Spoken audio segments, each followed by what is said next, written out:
이놈, 네가 감히 나라의 세곡을 훔쳐 마당 구덩이에 숨겨두었단 말이냐. 당장 저놈을 포박하라. 방금 전까지 황금이 솟아날 것이라 믿으며 땀 흘려 땅을 파던 만석군 최부자의 머리 위로 시퍼런 포졸들의 칼날이 들이닥쳤습니다. 어제까지만 해도 고을에서 가장 큰 기와집에 앉아 세상을 호령하던 그가 하루아침에 대역 죄인이 되어 차디찬 바닥에 엎드려 목숨을 구걸하는 처지가 된 것입니다. 그런데 여러분, 천하의 구두쇠였던 최부자가 어쩌다 제손이로 무덤을 파듯 이런 곤경에 빠지게 되었을까요? 사실 이 기막힌 상황이 벌어진 데에는 지나가던 떠돌이 스님이 던진 말 한마디에서 시작된 아주 충격적인 이유가 숨어 있었습니다.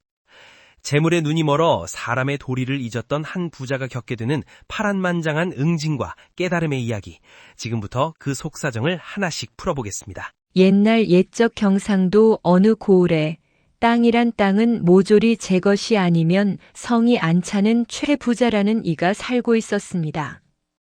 이 최부자로 말할 것 같으면 논밭이 수천 평이요 곳간에는 쌀 가마니가 산더미처럼 쌓여 있었으나 그 성미가 얼마나 고약하고 인색한지 동네 사람들은 그를 가리켜 마른 수건 짜는 구두쇠라 불렀지요.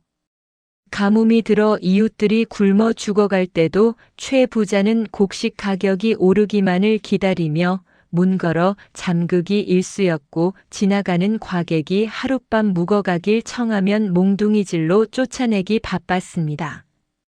그의 집 대문 앞에는 시주금지라는 팻말이 붙어 있었으니 그 인심이 어떠했는지는 보지 않아도 훤히 알 수 있는 일이었지요. 그러던 어느 화창한 봄날, 해가 뉘엿뉘엿 저물어갈 무렵이었습니다. 먼지투성이 누더기 가사를 걸치고 다해진 삿갓을 쓴 늙은 스님 한 분이 최 부자의 집 대문을 두드렸습니다. 스님은 인자한 미소를 지으며 목탁을 두드리지도 않고 조용히 서서 나무아미타불, 지나가는 수행자가 목이 말라 물 한 바가지 얻으려 합니다 라고 청했습니다. 마침 마당에서 노비들을 닥달하던 최 부자가 이 소리를 듣고는 얼굴을 불그락푸르락하며 달려나왔습니다. 그는 스님의 위아래를 훑어보더니 코를 킁킁거리며 어디서 고약한 냄새를 풍기며 남의 집 앞을 가로막느냐. 물은 저기 개울가에 널렸으니 가서 손으로 떠마시든 발로 마시든 알아서 하고 썩 물러가라. 며 소리를 질렀습니다. 스님은 최 부자의 모욕에도 전혀 개의치 않고 허허 웃으며 대답했습니다. 재물은 물과 같아서 가둬두면 썩는 법인데 대감의 곳간에서는 이미 고약한 냄새가 진동을 하는구려. 내 비록 물 한 모금 얻지 못했으나 대감의 앞날이 안쓰러워 좋은 정보 하나를 알려주려 했건만 인연이 없으니 이만 가야겠소. 스님은 돌아서서 가려는 척하며 보찜에서 번쩍이는 금덩어리 하나를 슬쩍 떨어뜨렸습니다.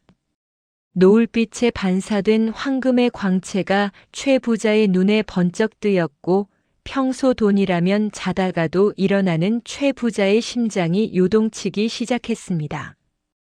방금 전까지 침을 뱉던 최 부자는 어느새 얼굴에 가득 가짜 웃음을 띠고는 스님의 소매자락을 붙잡았습니다. 아이고 스님, 제가 잠깐 더위를 먹어 제정신이 아니었습니다. 어찌 귀한 분을 그냥 보내겠습니까? 물은 무슨 시원한 수정과의 진수성찬을 대접할 테니 어서 안으로 드시지요. 최 부자의 태도는 손바닥 뒤집듯 바뀌었습니다. 스님은 못 이기는 척 안채로 안내되었고 최 부자는 평소 식구들에게도 아까워하던 귀한 음식을 잔뜩 내왔습니다.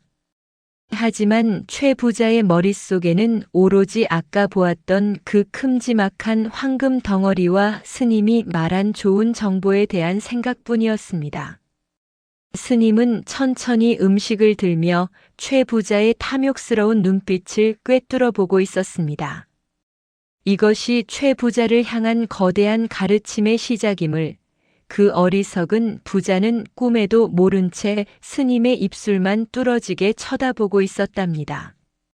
스님은 최 부자가 정성스레 내온 진수성찬을 천천히 비운 뒤 입가에 묻은 기름기를 닦으며 나직이 입을 열었습니다. 대감 대접이 참으로 과분합니다. 네, 그 보답으로 아까 말하려던 비기를 전해드리지요. 사실 제가 지팡이를 짚고 전국 팔도를 유람하는 까닭은 심는 대로 재물이 열린다는 만복수화지라는 명당을 찾기 위함이었습니다. 그런데 오늘 이 집 마당에 발을 들이는 순간 범상치 않은 기운이 느껴지더군요. 이 말을 들은 최 부자의 귀가 솔깃해졌습니다. 아니, 스님, 그게 정말입니까? 심는 대로 재물이 열린다니 그런 꿈 같은 땅이 정말 이 집에 있단 말씀입니까? 최 부자는 침을 꿀꺽 삼키며 스님의 손을 덥석 잡았습니다. 스님은 짐짓 엄숙한 표정을 지으며 마당 한 구석, 잡초가 무성한 뒷뜰을 가리켰습니다. 저 땅은 본래 신령스러운 기운이 모이는 곳이나 워낙 인색한 기운이 강해 그간 구멍이 막혀 있었소. 만약 대감이 가진 곡식 중 가장 귀한 쌀백가마니를 저기에 묻고 사흘 밤낮을 기도한다면 그 쌀알 하나하나가 황금 알갱이가 되어 솟아오를 것이오. 하지만 만약 조금이라도 의심하거나 남에게 알린다면 모든 것이 물거품이 될 터이니 조심하시오. 최 부자는 눈이 뒤집혔습니다. 쌀 100가만이면 큰돈이지만 그것이 모두 황금이 된다면 평생 써도 남을 천문학적인 재산이 될 것이 분명했기 때문입니다. 그날 밤부터 최 부자는 가솔들 몰래 남몰래 곳간을 열었습니다. 평소 일꾼들에게 밥 한 그릇 주는 것도 손을 떨던 노랭이가 제 손으로 쌀자루를 짊어지고 뒤뜰로 나르는 모습은 가관이었지요. 무거운 쌀자루를 옮기느라 허리가 휘고 숨이 턱 끝까지 차올랐지만 머릿속에는 이미 황금산이 그려져 힘든 줄도 몰랐습니다. 최 부자는 스님이 일러준 대로 깊은 구덩이를 파고 쌀 100가마니를 쏟아부었습니다. 땀범벅이 된 채 삽질을 하는 최 부자의 몰골은 명색이 양반이라기엔 너무도 비천하고 처량해 보였습니다. 이것이 그에게 닥칠 거대한 시련의 서막임을 깨닫지 못한 채 그는 오로지 눈앞의 일확천금에만 눈이 멀어 있었습니다. 사흘째 되는 날 새벽 기대를 품고 뒤뜰로 달려간 최 부자는 깜짝 놀라고 말았습니다. 쌀을 묻은 자리에 황금빛 줄기가 돋아나기는커녕 웬 낯선 포졸들이 들이닥쳐 그 구덩이를 파헤치고 있는 것이 아니겠습니까? 이놈! 최 부자, 내 이놈! 내가 감히 관가의 쇠곡을 훔쳐 이곳에 숨겨두었단 말이냐? 청천벽력 같은 소리에 최 부자는 정신이 아득해졌습니다. 스님은 온데간데 없고 자신이 묻은 쌀자루 사이에서 관가의 직인이 찍힌 비단 보따리들이 줄줄이 터져나왔습니다. 최 부자는 억울함에 가슴을 치며 소리쳤지만 이미 상황은 걷잡을 수 없이 꼬여버린 뒤였습니다. 욕심에 눈이 멀어 제 손으로 판 무덤에 스스로 발을 들인 꼴이 되고 만 것입니다. 서슬 퍼런 칼날을 든 포졸들이 최 부자의 집 앞마당을 가득 메웠고 마을 사람들은 담장 너머로 고소하다는 듯 이 광경을 지켜보고 있었습니다.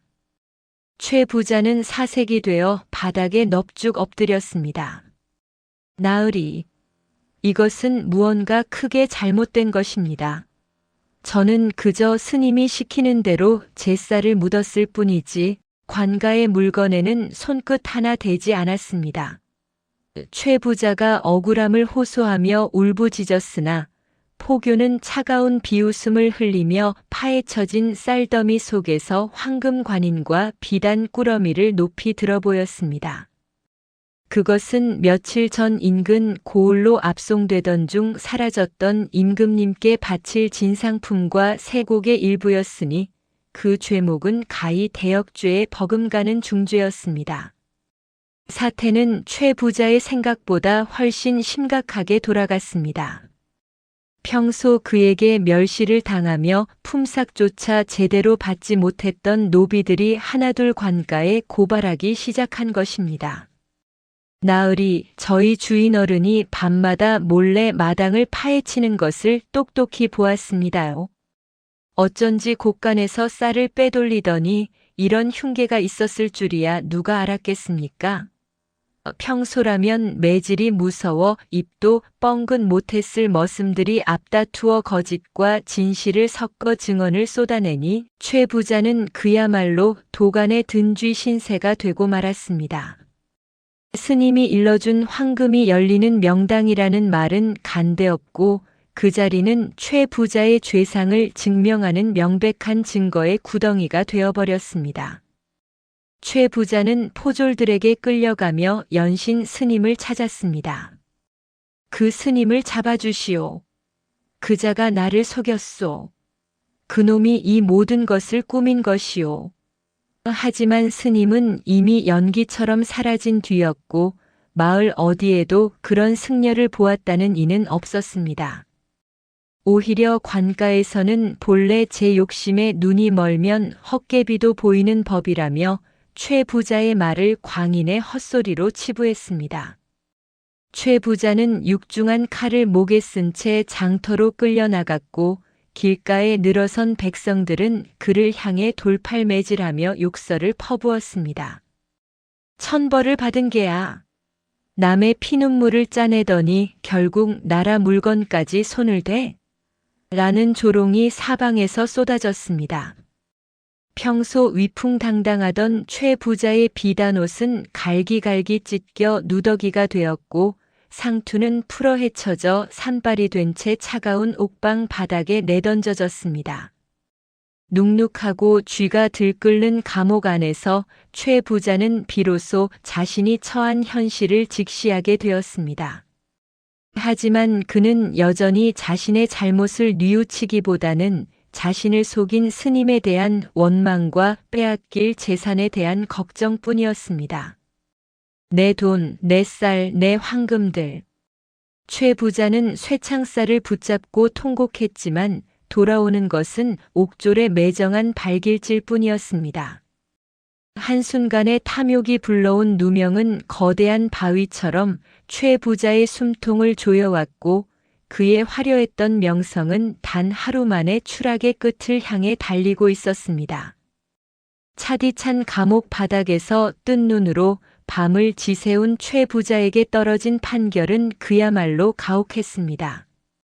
대역죄인에 준하는 작물 취득과 세곡 횡령의 죄를 물어 그의 모든 재산을 몰수하고 고을 밖으로 영구히 추방한다는 관가의 명이 떨어진 것이지요. 어제까지만 해도 고래등 같은 기와집에서 비단 이불을 덮고 자던 그였건만 이제는 입고 있는 헌 옷 한 벌 외에는 아무것도 남지 않은 알거지 신세가 되었습니다. 관가 포졸들이 최 부자의 집 대문에 붉은 압류 딱지를 붙이고 곱간 문을 부수어 곡식을 꺼낼 때 마을 사람들은 너나 할 것 없이 나와 박수를 치며 환호성을 질렀습니다. 최 부자는 몽둥이질 몇 대를 맞고 고을 성문 밖으로 내동댕이 쳐졌습니다. 헝클어진 머리에 맨발로 흙바닥에 쓰러진 그를 향해 평소 인사를 올리던 소장농 하나가 침을 뱉으며 지나갔습니다. 어이구, 최씨 양반. 아니, 이제 최씨 놈인가? 남의 눈에 피눈물 흘리게 하더니 꼴 좋구려. 최 부자는 분노로 몸을 떨며 소리쳤습니다. 내 이놈, 감히 누구에게 그런 망발을 하느냐?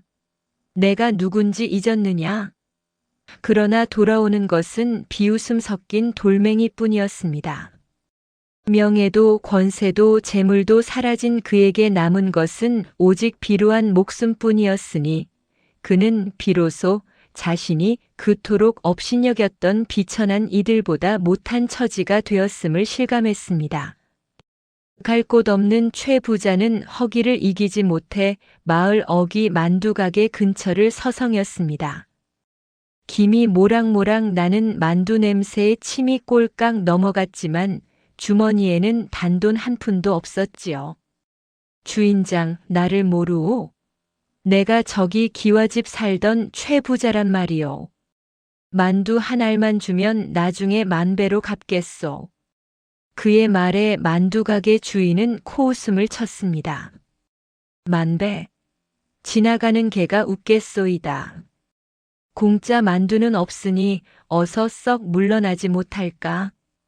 주인은 떼국물 흐르는 최 부자의 몰골을 보며 구정물을 뿌려버렸습니다. 물에 젖은 채 길바닥에 주저앉은 최 부자는 서러움에 북받쳐 꺼느끼며 울었습니다. 추위가 뼈를 찌르는 밤이 되자 그는 다리 밑 거지들 틈에 끼어 잠을 청해야 했습니다. 평소 같으면 냄새난다고 근처에도 가지 않았을 이들 곁에서 체온을 나누지 않으면 얼어 죽을 것 같아 염치불구하고 파고들었습니다. 거적대기 한 장을 놓고 버리는 실랑이 끝에 최 부자는 깨달았습니다. 자신이 평생을 바쳐 모은 금은 보화가 한순간에 물거품처럼 사라질 수 있다는 사실과 자신이 그토록 모질게 굴었던 이웃들이야말로 진정 자신이 기댈 수 있었던 유일한 이들이었음을 말입니다. 하지만 그 깨달음은 아직 머리로만 이해한 것일 뿐 가슴 깊은 곳의 탐욕은 여전히 그를 괴롭히고 있었습니다. 거지들 틈에서도 천대받으며 하루하루를 연명하던 최 부자에게 가장 견디기 힘든 것은 배고픔보다 더 지독한 비참함이었습니다. 비바람이 몰아치던 어느 깊은 밤, 그는 다리 밑에서 고열에 신음하며 죽어가는 자신을 발견했습니다. 오한이 들어 몸이 덜덜 떨리는데도 누구 하나 그에게 따뜻한 덮개 하나 건네주는 이가 없었지요. 아이고 내 팔자야. 천하의 최 부자가 이렇게 길바닥에서 개죽음을 당하는구나. 자신의 탐욕이 부른 결과임을 알면서도 억울하고 분한 마음에 가슴을 쥐어짜며 눈물을 흘렸습니다. 그때였습니다. 빗줄기를 뚫고 낯익은 목탁 소리가 들려오더니 머리 위로 커다란 삿갓 그림자가 드리워졌습니다. 희미해지는 정신을 붙잡고 눈을 떠보니 그토록 원망했던 그 삿갓 스님이 인자한 미소를 지으며 서 있는 게 아니겠습니까? 최 부자는 마지막 남은 힘을 쥐어짜 스님의 바짓가랑이를 붙잡았습니다. 이 고약한 중놈아, 내 놈 때문에 내 집도 땅도 재산도 다 잃고 이 지경이 되었거늘 이제는 내 목숨까지 거두러 왔느냐? 최 부자의 울분에 찬 외침에도 스님은 그저 허허 웃으며 바닥에 앉았습니다. 대감, 아직도 잃은 것만 생각하시나 보구려. 정작 대감이 평생 모았던 것은 재물이 아니라 업보였음을 어찌 모른단 말씀입니까? 진정 살고 싶으시다면 이제는 채우는 법이 아니라 비우는 법을 배워야 할 때요. 스님은 보찜에서 작은 주먹밥 하나를 꺼내 최 부자의 입에 넣어주었습니다. 그 주먹밥은 평소 최 부자가 거들떠보지도 않던 거친 보리밥이었으나 죽음의 문턱에서 맛본 그 밥알 하나하나가 꿀보다 달콤했습니다. 이 밥 한 덩이가 대감이 가졌던 금덩어리 1000개보다 귀하지 않소? 목숨을 구걸하는 처지가 되어서야 비로소 밥 한 알의 소중함을 아시니 이제야 대화가 좀 통하겠구려. 스님은 최 부자에게 기묘한 제안을 하나 했습니다. 지금 이 순간부터 대감의 이름과 신분을 모두 잊으시오. 그리고 저 남쪽 끝에서 북쪽 끝까지 10,000명의 사람에게 진심 어린 절을 올리고 그들이 주는 밥을 얻어먹으며 고통을 나누시오. 만약 10,000번째 절을 마치는 날까지 그대의 마음이 변치 않는다면 잃어버린 모든 것을 되찾게 될 것이오. 최 부자는 기가 막혔습니다. 평생 남에게 고개를 숙여본 적이 없는 자신이 10,000명에게 절을 하라니요. 하지만 스님의 눈빛은 추상같이 엄격하면서도 부모 같은 자비함이 서려 있었습니다. 살고 싶으냐 아니면 이대로 썩은 가마니가 되어 흙으로 돌아가겠느냐? 스님의 물음에 최 부자는 떨리는 손을 바닥에 짚었습니다. 그것은 평생 처음으로 남을 향해 허리를 굽히는 순간이었습니다. 스님은 최 부자에게 낡은 지팡이 하나를 건네주고는 안개 속으로 사라졌습니다. 이제 최 부자는 만석군 최대감이 아닌 참회하는 방랑자로서 길고도 험난한 고행의 길을 떠날 준비를 하게 된 것입니다. 최 부자는 스님이 남긴 낡은 지팡이의 의지에 길을 나섰습니다. 처음에는 지나가는 아이에게 고개를 숙이는 것조차 자존심이 상해 가슴이 타들어가는 듯 했습니다. 길에서 만난 농부에게 절을 올리며 밥 한 수를 청하자 돌아오는 것은 어디서 멀쩡한 놈이 구걸질이냐라는 호통과 매몰찬 거절뿐이었지요. 예전에 최 부자였다면 당장 불호령을 내렸겠지만 이제 그는 배고픔과 추위 속에 홀로 서 있는 가련한 중생에 불과했습니다. 하루 이틀 달수가 지나며 최 부자의 비단 같던 손등은 거칠게 갈라졌고 고왔던 발바닥에는 굳은 살이 박여 피가 배어나왔습니다. 그렇게 만명을 채우기 위한 고행이 계속되던 어느 날이었습니다. 최 부자는 다 쓰러져가는 초가집 앞에서 병든 노모를 모시고 사는 가난한 청년을 만났습니다. 그들은 자신들도 먹을 것이 없어 묽은 죽 한 그릇을 나누어 먹고 있었지요. 최 부자가 습관처럼 절을 올리자 청년은 깜짝 놀라며 그를 방 안으로 들였습니다. 어르신, 비록 보잘것없는 죽이지만 속이라도 달래십시오.